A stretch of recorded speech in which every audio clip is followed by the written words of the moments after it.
Dilan, Chair of the Transportation Committee for the New York State Senate. This morning I'm joined by Senator Susie Oppenheimer and by Senator Brian Foley and many advocates who will be speaking on some important legislation that we expect to vote on this morning here in the State Senate. We'll have some advocate speakers. We'll have Neil Lane from AARP. He's the executive New York State Executive Board member. Peter Fleischer, Executive Director, Empire State Future. And Eric Alexander, Executive Director of Vision for Long Island. And we are also joined by other groups such as the Tri-State Transportation Campaign. We have the Director of Relations for the Audubon, New York, Atlantic Chapter Chair Sierra Club, Citizens Campaign for the Environment, New York State Bike Coalition. We have campaigns for transportation alternatives, and we also have Adirondack Council, and we have Cancer Society. So also this morning I expect that my legislation, I expect that it will pass, and we have worked very hard on Senate 5711B to ensure that all pedestrians can be safe throughout the state of New York. Earlier, I think a few months ago, we held a press conference on Complete Street and Smart Road. And at that time, we actually held the bill so we could talk with various jurisdictions throughout the state of New York and towns who had some concerns. I think that we have worked hard with both those towns and other members of the Senate minority to ensure that this legislation will pass this morning. And to me, I'm very proud to be the sponsor of Complete Streets, and also considering that 4,000 pedestrian fatalities occur every year throughout the state of New York, that we can make our streets and roads safer for children, pedestrians in general, bicyclists, and our senior citizens.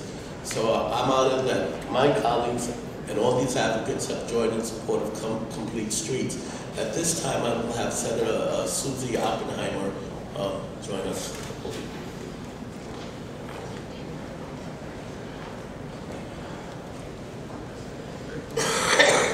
Excuse me, I'm bronchitis. Well, I'm very excited to be here because this has not been, it's been a long trip, not a short trip. Not just from my office to here, but rather for this bit. And so I'm very excited to announce it's quite a mouthful. The State Smart Growth Public Infrastructure Policy Act, which we all just call it Smart Growth. First of all, I'd like to thank our conference leader, John Sampson, and my Senate colleagues for their leadership and efforts in moving this important legislation through the Senate. I also wish to acknowledge Assemblyman Sam Hoyt for his spearheading this in the Assembly. I also would like to thank very much a member of my staff who has worked continuously on this issue, and that's Adam Silver.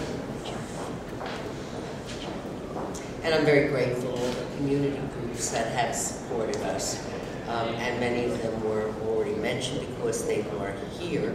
But there are actually 35 organizations, prominent organizations, that are supporting this.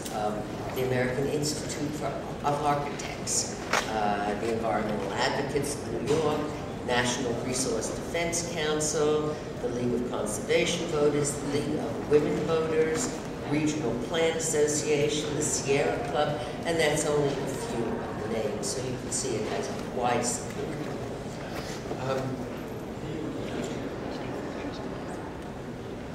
In communities throughout our state, there is growing concern that modern development practices have led to urban and suburban sprawl that is not serving the long-term interests of our communities. It is costly to taxpayers and does not maximize the use of existing infrastructure. Today, we take an important step towards more environmentally sound planning by incorporating the principles of smart growth into the state's consideration of public infrastructure projects. These criteria will apply to our state agencies who are dealing with infrastructure programs. Agencies that we all know and love: transportation, state ed, health, environmental facilities, the dormitory authority. And in each one of these agencies, there will be a committee created. Probably not use the name committee, because it's simply the people in the agency who are going to be overseeing these projects that will try as hard as possible to implement the smart growth principles. Smart growth practices promote economic development and reinvestment in developed and developing areas while preserving open space and protecting our natural resources. In my own Senate district, I like to refer to a community that has done amazing things with smart growth principles, and that's the city of White Plains. And it has become a model of a revitalized and smart growth community. I welcome you all to visit it in Westchester. There you will see a vibrant downtown with walkable neighborhoods and open spaces, offering a wide variety of housing opportunities, cultural opportunities and activities, and transportation alternatives. The infrastructure was there. It needed repair and revitalization. Our bill establishes state smart growth public infrastructure criteria and requires state agencies to review and consider these criteria in making decisions regarding new projects. The legislation also requires relevant agencies to consult with residents and environmental groups and other stakeholders before approving state infrastructure projects. A recent survey of businesses by the New York State Economic Development Council found that quality of life is a significant factor for companies when deciding where to locate.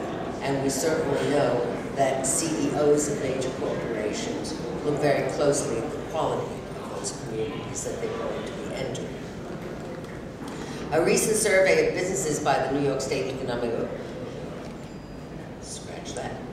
Smart growth principles recognize the relationship between appropriate infrastructure development and the improved quality of life for each of us. Smart growth practices address a community's sense of how and where it wants to grow. Smart, and in its growth, they look for vitality of way of life, infrastructure under the ground as well as above the ground, and transportation. By incorporating smart growth criteria in the state's review of potential infrastructure projects, we acknowledge that New York's infrastructure expenditures are investments in our own future. This bill, by the way, I'm sure there's going to be a question, does this interfere with home rule? No, it does not. This is advisory. It is not mandatory. In short, investments in smart development serve both our economic and our environmental interests. Today's vote is a win-win for communities throughout our state. And I thank you very much for coming, particularly the AARP folks and our other supporters. And I'll be available for questions after.